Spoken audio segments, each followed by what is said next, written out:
उत्पत्ति अध्याय 31। फिर लाबान के पुत्र की ये बातें याकूब की सुनने में आई। याकूब ने हमारे पिता का सब कुछ छीन लिया है और हमारे पिता के धन के कारण उसकी यह प्रतिष्ठा है। और याकूब ने लाबान के मुख पर दृष्टि की और ताड़ लिया कि वह उसके प्रति पहले के समान नहीं है। तब यहोवा ने याकूब से कहा, अपने पितरों के देश और अपनी जन्मभूमि को लौट जा और मैं तेरे संग रहूंगा। तब याकूब ने राहेल और लिया को मैदान में अपनी भेड़ बकरियों के पास बुलवाकर कहा, तुम्हारे पिता के मुख से मुझे जान पड़ता है कि वह मुझे पहले के समान अब नहीं देखता, पर मेरे पिता का परमेश्वर मेरे संग है। तुम भी जानते हो कि मैंने तुम्हारे पिता की सेवा शक्ति भर की है। फिर भी तुम्हारे पिता ने मुझसे छल करके मेरी मजदूरी को 10 बार बदल दिया, परंतु परमेश्वर ने उसको मेरी हानि करने नहीं दिया। जब उसने कहा, चींटी वाली बच्चे तेरी मजदूरी ठहरेंगे, तब सब भेड़ बकरियां चींटी वाले ही जनने लगे। और जब उसने कहा, धारी वाले बच्चे तेरी मजदूरी ठहरेंगे, तब सब भेड़ बकरियां धारी वाले जनने लगी। इस रीति से परमेश्वर ने तुम्हारे पिता के पशु लेकर मुझको दे दिए। भेड़ बकरियों के गाभिन होने के समय मैंने स्वप्न में क्या देखा कि जो बकरे बकरियों पर चढ़ रहे हैं वे धारी वाले, चींटी वाले और घब्बे वाले हैं। तब परमेश्वर के दूत ने स्वप्न में मुझसे कहा, हे याकूब। मैंने कहा, क्या आज्ञा? उसने कहा, आंखें उठाकर उन सब बकरों को जो बकरियों पर चढ़ रहे हैं देख कि वे धारी वाले, चींटी वाले और धब्बे वाले हैं, क्योंकि जो कुछ लाबान से करता है वह मैंने देखा है। मैं उस बेतेल का परमेश्वर हूँ जहाँ तूने एक खम्भे पर तेल डाल दिया था और मेरी मन्नत मानी थी। अब चल, इस देश से निकलकर अपनी जन्मभूमि को लौट जा। तब राहेल और लिया ने उससे कहा, क्या हमारे पिता के घर में अब भी हमारा कुछ भाग व अंश बचा है? क्या हम उसकी दृष्टि में पराए ना ठहरी? देख, उसने हमको तो बेच डाला और हमारे रुपये को खा बैठा है। इसलिए परमेश्वर ने हमारे पिता का जितना धन ले लिया है वह हमारा और हमारे बच्चों का है। अब जो कुछ परमेश्वर ने तुझसे कहा है वही कर। तब याकूब ने अपने बच्चों और स्त्रियों को ऊँटों पर चढ़ाया और जितने पशुओं को वह पद्मना राम में इकट्ठा करके धनाढ्य हो गया था, सबके कनान में अपने पिता इसहाक के पास जाने के विचार से साथ ले गया। लाबान अपनी भेड़ों का ऊन कतरने के लिए चला गया था और राहेल अपने पिता के गृह देवताओं को चुरा ले गई। अतः याकूब लाबान अरामी के पास से चोरी से चला गया, उसको ना बताया कि मैं भाग जाता हूँ। वह अपना सब कुछ लेकर भागा और महानद के पार उतरकर अपना मुंह गिलाद के पहाड़ी देश की ओर किया। तीसरे दिन लाबान को समाचार मिला कि याकूब भाग गया है, इसीलिए उसने अपने भाइयों को साथ लेकर उसका 7 दिन तक पीछा किया और गिलाद के पहाड़ी देश में उसको जा पकड़ा। परंतु परमेश्वर ने रात के सपनों में अरामी लाबान के पास आकर कहा, सावधान रहे, तो याकूब से ना तो भला कहना और ना बुरा। और लाबान याकूब के पास पहुंच गया। याकूब अपना तंबू गिलाद नामक पहाड़ी देश में खड़ा किए पड़ा था और लाबान ने भी अपने भाइयों के साथ अपना तंबू उसी पहाड़ी देश में खड़ा किया। तब लाबान याकूब से कहने लगा, तूने यह क्या किया कि मेरे पास से चोरी से चला आया और मेरी बेटियों को ऐसा ले आया मानो तलवार के बल से बंदी बनाई गई हो? तू क्यों चुपके से भाग आया और मुझसे बिना कुछ कहे मेरे पास से चोरी से चला आया, नहीं तो मैं तुझे आनंद के साथ मृदंग और वीणा बजवाते और गीत गवाते विदा करता। तूने तो मुझे अपने बेटे बेटियों को चूमने तक नहीं दिया। तूने मूर्खता की है। तुम लोगों की हानि करने की शक्ति मेरे हाथ में तो है, पर तुम्हारे पिता के परमेश्वर ने मुझसे बीती हुई रात में कहा, सावधान रह, याकूब से ना तो भला कहना और ना बुरा। भला अब तू अपने पिता के घर का बड़ा अभिलाषी होकर चला आया तो चला आया, पर मेरे देवताओं को तू क्यों चुरा ले आया है? याकूब ने लाबान को उत्तर दिया, मैं यह सोचकर डर गया था कि कहीं तू अपनी बेटियों को मुझसे छीन ला ले। जिस किसी के पास तू अपने देवताओं को पाए वह जीवित ना बचेगा। मेरे पास तेरा जो कुछ निकले उसे भाई बंधु के सामने पहचान कर ले ले, क्योंकि याकूब ना जानता था कि राहेल गृह देवताओं को चुरा ले आए हैं। यह सुनकर लाबान याकूब और लिया और दोनों दासियों के तंबुओं में गया और कुछ न मिला। तब लिया कि तंबू में से कुछ निकलकर राहेल के तंबू में गया। राहेल तो गृह देवताओं को ऊन की काठी में रख के उन पर बैठी थी। लाबान ने उसके सारे तंबू में टटोल कर कुछ न पाया। राहेल ने अपने पिता से कहा, हे मेरे प्रभु, इससे अप्रसन्न ना हो कि मैं तेरे सामने नहीं उठी, क्योंकि मैं मासिक धर्म से हूँ। अतः उसे ढूंढने पर भी गृह देवता उसको ना मिले। तब याकूब क्रोधित होकर लाबान से झगड़ने लगा और कहा, मेरा क्या अपराध है? मेरा क्या पाप है कि तूने इतना क्रोधित होकर मेरा पीछा किया है? तूने जो मेरी सारी सामग्री को टटोल कर देखा, तो तुझको अपने घर की सारी सामग्री में से क्या मिला? कुछ मिला हो तो उसको यहाँ अपने और मेरे भाइयों के सामने रख दे और वे हम दोनों के बीच न्याय करें। इन 20 वर्षों तक मैं तेरे पास रहा, इनमें ना तो तेरी भेड़ बकरियों के गर्भ गिरे और ना तेरी मेढ़ों का मांस मैंने भी खाया है। जिसे बनेले जंतुओं ने फाड़ डाला उसको मैं तेरे पास ना लाता था, उसकी हानि मैं ही उठाता था। चाहे दिन को चोरी जाता चाहे रात को, तो मुझी से उसको ले लेता था।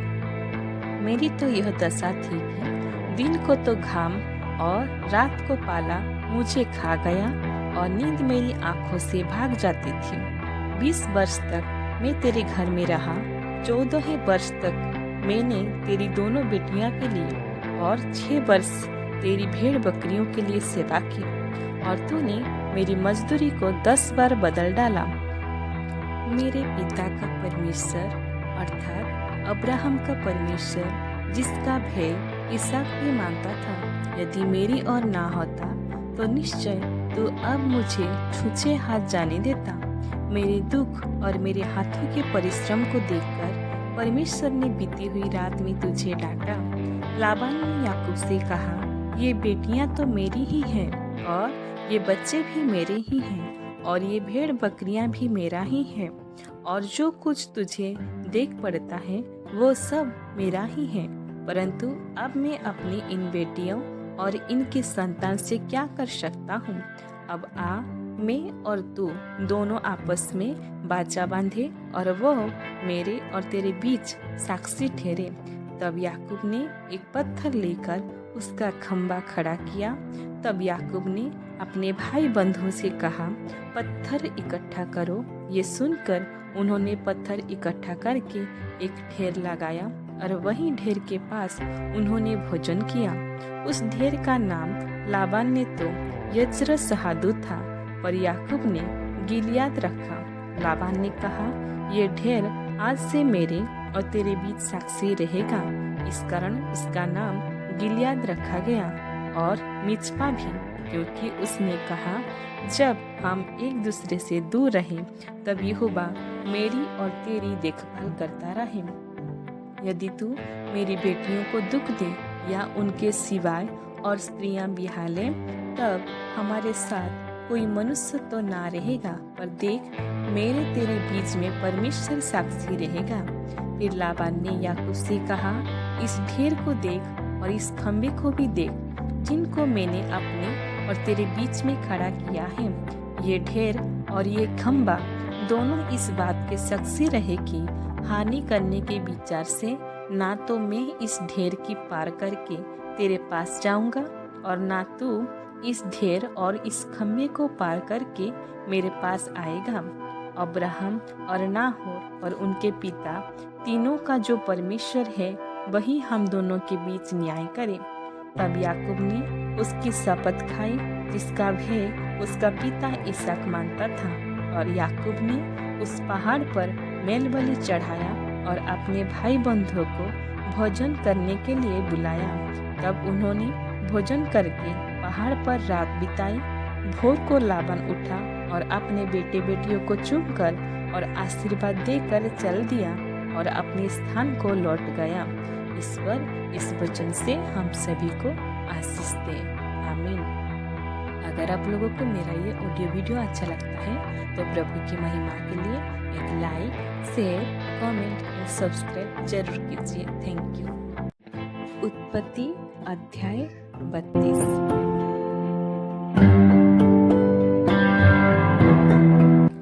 याकूब ने भी अपना मार्ग लिया और परमेश्वर के दूत उससे आ मिले। उनको देखते ही याकूब ने कहा, ये तो परमेश्वर का दल है। इसलिए उसने उस स्थान का नाम मोहनिम रखा। तब याकूब ने सेईर देश में अर्थात एदोम देश में अपने भाई एसाव के पास अपने आगे दूत भेज दिए और उन्हें यह आज्ञा दी, मेरे प्रभु एसाव से यूँ कहना, तेरा दास याकूब तुझसे यूँ कहता है कि मैं लाबान के यहाँ परदेसी होकर अब तक रहा और मेरे पास गाय बैल, गधे, भेड़ बकरियां और दास दासियां हैं, और मैंने अपने प्रभु के पास इसीलिए संदेश भेजा है कि तेरे अनुग्रह की दृष्टि मुझ पर हो। वे दूत याकूब के पास लौट के कहने लगे, हम तेरे भाई एसाव के पास गए थे और वह भी तुझसे भेंट करने को 400 पुरुष संग लिए हुए चला आता है। तब याकूब बहुत डर गया और संकट में पड़ा और ये सोचकर अपने साथियों के और भेड़ बकरियों के और गाय बैलों और ऊँटों के भी अलग अलग 2 दल कर लिए कि यदि एसाव आकर पहले दल को मारने लगे तो दूसरा दल भागकर बच जाएगा। फिर याकूब ने कहा, हे यहोवा, हे मेरे दादा अब्राहम के परमेश्वर, हे मेरे पिता इसहाक के परमेश्वर, तूने तो मुझसे कहा था कि अपने देश और जन्मभूमि में लौट जा और मैं तेरी भलाई करूँगा। तूने जो जो काम अपनी करुणा और सच्चाई से अपने दास के साथ किए हैं, कि मैं जो अपनी छड़ी ही लेकर इस यरदन नदी के पार उतर आया, और अब मेरे 2 दल हो गए हैं। तेरे ऐसे ऐसे कामों में से मैं एक के भी योग्य तो नहीं हूँ। मेरी विनती सुनकर मुझे मेरे भाई एसाव के हाथ से बचा। मैं तो उससे डरता हूँ, कहीं ऐसा ना हो कि वो आकर मुझे और मेरे माँ समेत लड़कों को भी मार डाले।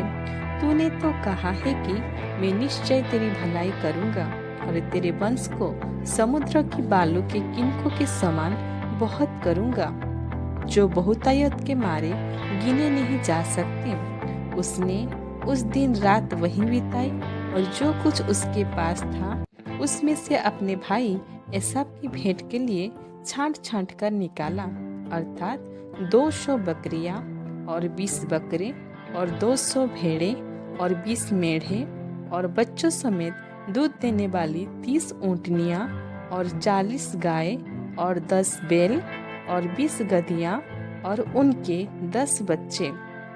इनको उसने झुंड झुंड करके अपने दासों को सौंपकर उनसे कहा, मेरे आगे बढ़ जाओ और झुंडों के बीच बीच में अंतर रखो। फिर उसने अगले झुंड के रखवाले को ये आज्ञा दी, जब मेरा भाई एसाव तुझे मिले और पूछने लगे, तू किसका दास है और कहाँ जाता है, और ये जो तेरे आगे आगे हैं वे किसके हैं? तब कहना, ये तेरे दास याकूब के हैं। हे मेरे प्रभु एसाव, ये भेंट के लिए तेरे पास भेजे गए हैं, और वो आप भी हमारे पीछे पीछे आ रहा है। और उसने दूसरे और तीसरे रखवालों को भी, वरन उन सबों को जो झुंडों के पीछे पीछे थे, ऐसी ही आज्ञा दी कि जब एसाव तुमको मिले तब इसी प्रकार उससे कहना, और यह भी कहना, तेरा दास याकूब हमारे पीछे पीछे आ रहा है, क्योंकि उसने ये सोचा है कि ये भेंट जो मेरे आगे आगे जाती है, इसके द्वारा मैं उसके क्रोध को शांत करके तब उसका दर्शन करूंगा। हो सकता है वो मुझसे प्रसन्न हो जाए। इसीलिए वो भेंट याकूब से पहले पार उतर गई, और वो आप उस रात को छावनी में रहा। उसी रात वो उठा और अपनी दोनों स्त्रियां और दोनों दासियों और 11 लड़कों को संग लेकर घाट से यब्बोक नदी के पार उतर गया। उसने उन्हें उस नदी के पार उतर दिया, वरन अपना सब कुछ पार उतर दिया, और याकूब आप अकेला रह गया। तब कोई पुरुष आकर पाँव फटने तक उससे मल्लयुद्ध करता रहा। जब उसने देखा कि मैं याकूब पर प्रबल नहीं होता, तब उसकी जांघ की नस को छुआ, और याकूब की जांघ की नस उससे मल्लयुद्ध करते ही करते चढ़ गई। तब उसने कहा, मुझे जाने दे, क्योंकि भोर होने वाला है। याकूब ने कहा, जब तक तू मुझे आशीर्वाद ना दे तब तक मैं तुझे जाने ना दूंगा। और उसने याकूब से पूछा, तेरा नाम क्या है? उसने कहा, याकूब। उसने कहा, तेरा नाम अब याकूब नहीं परंतु इस्राएल होगा, क्योंकि तू परमेश्वर से और मनुष्य से भी युद्ध करके प्रबल हुआ है। याकूब ने कहा, मैं विनती करता हूँ, मुझे अपना नाम बता। उसने कहा, तू मेरा नाम क्यों पूछता है? तब उसने उसको वही आशीर्वाद दिया। तब याकूब ने ये कहकर उस स्थान का नाम पनीएल रखा, परमेश्वर को आमने सामने देखने पर भी मेरा प्राण बच गया है। पनीएल के पास से चलते चलते सूर्य उदय हो गया, और वो जांघ से लंगड़ता था। इस्राएली जो पशुओं की जांघ को जोड़ वाले जंघानस को आज के दिन तक नहीं खाते। इसका कारण यही है कि उस पुरुष ने याकूब की जांघ के जोड़ में जंघानस को छुआ था। ईश्वर इस वचन से हम सभी को आशीष दे।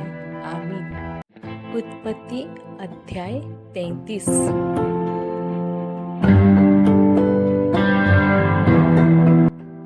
याकूब ने आंखें उठाकर यह देखा कि एसाव 400 पुरुष संग लिए हुए चला आता है।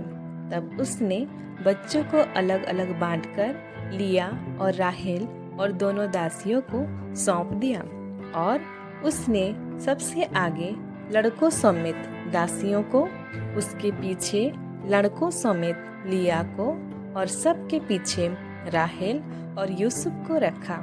और आप उन सब के आगे बढ़ा और 7 बार भूमि पर गिर के दंडवत की और अपने भाई के पास पहुंचा। तब एसाव उससे भेंट करने को दौड़ा और उसको हृदय से लगाकर गले से लिपटकर चूमा। फिर वे दोनों रो पड़े। तब उसने आंखें उठाकर स्त्रियों और बच्चों को देखा और पूछा, ये जो तेरे साथ है वे कौन हैं? उसने कहा, ये तेरे दास के लड़के हैं, जिन्हें परमेश्वर ने अनुग्रह करके मुझको दिया है। तब लड़कों समेत दासियों ने निकट आकर दंडवत किया। फिर लड़कों समेत लिया निकट आई और उन्होंने भी दंडवत किया। अंत में यूसुफ और राहेल ने भी निकट आकर दंडवत किया। तब उसने पूछा, तेरा ये बड़ा दल जो मुझको मिला उसका क्या प्रयोजन है? उसने कहा, यह कि मेरे प्रभु की अनुग्रह की दृष्टि मुझ पर हो। एसाव ने कहा, हे मेरे भाई, मेरे पास तो बहुत है, जो कुछ तेरा है वह तेरा ही रहे। याकूब ने कहा, नहीं नहीं, यदि तेरा अनुग्रह मुझ पर हो तो मेरी भेंट ग्रहण कर। क्योंकि मैंने तेरा दर्शन पाकर मानव परमेश्वर का दर्शन पाया है और तू मुझसे प्रसन्न हुआ है। इसलिए ये भेंट जो तुझे भेजी गई है ग्रहण कर, क्योंकि परमेश्वर ने मुझ पर अनुग्रह किया है और मेरे पास बहुत है। जब उसने उससे बहुत आग्रह किया तब उसने भेंट को ग्रहण किया। फिर एसाव ने कहा, आ हम बढ़ चले और मैं तेरे आगे आगे चलूंगा। याकूब ने कहा, हे मेरे प्रभु, तू जानता ही है कि मेरे साथ सुकुमार लड़के और दूध देने हारी भेड़ बकरियां और गायें हैं। यदि ऐसे पशु एक दिन भी अधिक हाँक जाए तो सब के सब मर जाएंगे।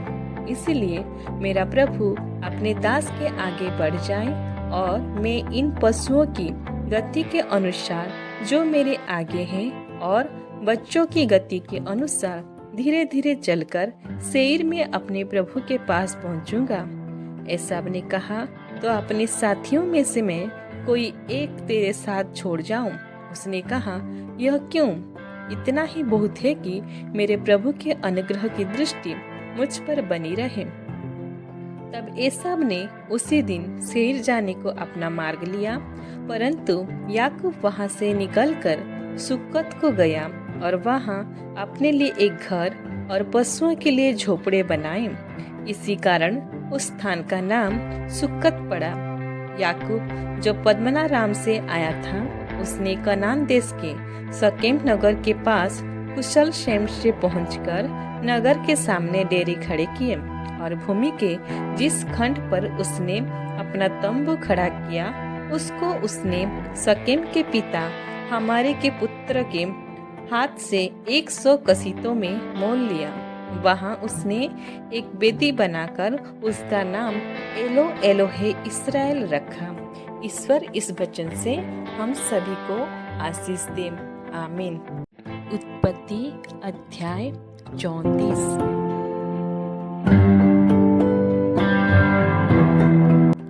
एक दिन लिया की बेटी दीना जो याकूब से उत्पन्न हुई थी, उस देश की लड़कियों से भेंट करने को निकली। तब उस देश के प्रधान हित्वी हमोर के पुत्र शकेम ने उसे देखा और उसे ले जाकर उसके साथ कुकर्म करके उसको भ्रष्ट कर डाला। तब उसका मन याकूब की बेटी दीना से लग गया और उसने उस कन्या से प्रेम की बातें की और उससे प्रेम करने लगा। अतः शकेम ने अपने पिता हमोर से कहा, मुझे इस लड़की को मेरी पत्नी होने के लिए दिला दे। और याकूब ने सुना कि शकेम ने मेरी बेटी दीना को अशुद्ध कर डाला है और उसके पुत्र उस समय पशुओं के संग मैदान में थे, इसलिए वो उनके आने तक चुप रहा। तब शकेम का पिता हमोर निकलकर याकूब से बातचीत करने के लिए उसके पास गया। याकूब के पुत्र यह सुनते ही मैदान से बहुत उदास और क्रोधित होकर आए, क्योंकि शकेम ने याकूब की बेटी के साथ कुकर्म करके इस्राएल के घराने से मूर्खता का ऐसा काम किया था जिसका करना अनुचित था। हमोर ने उन सब से कहा, मेरे पुत्र शकेम का मन तुम्हारी बेटी पर बहुत लगा है, इसलिए उसे उसकी पत्नी होने के लिए उसको दे दो और हमारे साथ ब्याह किया करो।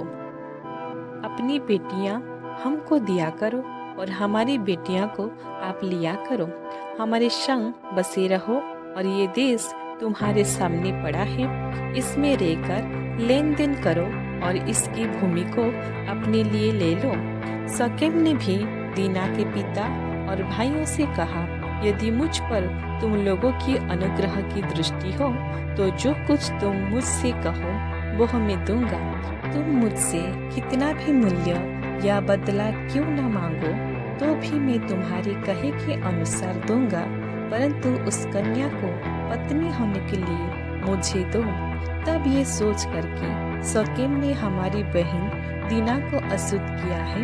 याकूब के पुत्र ने शकेम और उसके पिता हमोर को छल के साथ यह उत्तर दिया, हम ऐसा काम नहीं कर सकते कि किसी खतना रहित पुरुष को अपनी बहन दे। क्योंकि इससे हमारी नाम धराई होगी। इस बात पर तो हम तुम्हारी मान लेंगे कि हमारे समान तुम में से हर एक पुरुष का खतना किया जाए, तब हम अपनी बेटियां तुम्हें ब्याह देंगे और तुम्हारी बेटियां ब्याह लेंगे और तुम्हारे संग बसे भी रहेंगे और हम दोनों एक ही समुदाय के मनुष्य हो जाएंगे। पर यदि तुम हमारी बात न मानकर अपना खतना ना कराओगे तो हम अपनी लड़की को लेके यहाँ से चले जाएंगे। उनकी इस बात पर हमोर और उसका पुत्र शकेम प्रसन्न हुए और वो जवान जो याकूब की बेटी को बहुत चाहता था, इस काम को करने में उसने विलम्ब ना किया। वो अपने पिता के सारे घराने में अधिक प्रतिष्ठित था, इसीलिए हमोर और उसका पुत्र शकेम अपने नगर के फाटक के निकट जाकर नगर वासियों को यह समझाने लगे, वे मनुष्य हमारे संग मेल से रहना चाहते हैं, अतः उन्हें इस देश में रह के लेन देन करने दो। देखो, ये देश उनके लिए भी बहुत है। फिर हम लोग उनकी बेटियों को ब्याह लेंगे और अपनी बेटियां को उन्हें दिया करें। वे लोग केवल इस बात पर हमारे संग रहने और एक ही समुदाय के मनुष्य हो जाने को प्रसन्न है कि उनके समान हमारे सब पुरुषों का भी खतना किया जाए। क्या उनकी भेड़ बकरियां और गाय बैल वरन उनके सारे पशु और धन संपत्ति हमारी ना हो जाएगी? इतना ही करेगी हम लोग उनकी बात मान ले तो हमारे वे संग रहेंगे। इसीलिए जितने उस नगर के फाटक से निकलते थे उन सबों ने हमोर की और उसके पुत्र शकेम की बात मानी और हर एक पुरुष का खतना किया गया जितने उस नगर के फाटक से निकलते थे। तीसरे दिन जब वे लोग पीड़ित पड़े थे, तब ऐसा हुआ कि सीमोन और लेवी नामक याकूब के दो पुत्र ने, जो दीना के भाई थे, अपनी अपनी तलवार ले उस नगर में निधड़ कर घुसकर सब पुरुषों को घात किया। हमोर और उसके पुत्र शकेम को उन्होंने तलवार से मार डाला और दीना को शकेम के घर से निकाल ले गए। याकूब के पुत्र ने घात कर डालने पर भी चढ़कर नगर को इसलिए लूट लिया कि उसमें उनकी बहन अशुद्ध की गई थी। उन्होंने भेड़ बकरी और गाय बैल और गधे और नगर और मैदान में जितना धन था ले लिया। उस सब को और उनके बाल बच्चों और स्त्रियों को भी हर ले गए, वरन घर में जो कुछ था उसको भी उन्होंने लूट लिया। तब याकूब ने सीमोन और लेवी से कहा, तुमने जो इस देश के निवासी कनानियों और परिचियों के मन में मेरे प्रति घृणा उत्पन्न कराई है, इससे तुमने मुझे संकट में डाला है, क्योंकि मेरे साथ तो थोड़े ही लोग हैं। इसीलिए अब वे इकट्ठे होकर मुझ पर चढ़ेंगे और मुझे मार डालेंगे, तो मैं अपने घराने समेत नष्ट हो जाऊंगा। उन्होंने कहा, क्या वो हमारी बहन के साथ वेश्या के समान बर्ताव करे? ईश्वर इस वचन से हम सभी को आशीष दे। आमीन। अगर आप लोगों को मेरा ये ऑडियो वीडियो अच्छा लगता है तो प्रभु की महिमा के लिए एक like, share, comment and subscribe जरूर कीजिए। Thank you.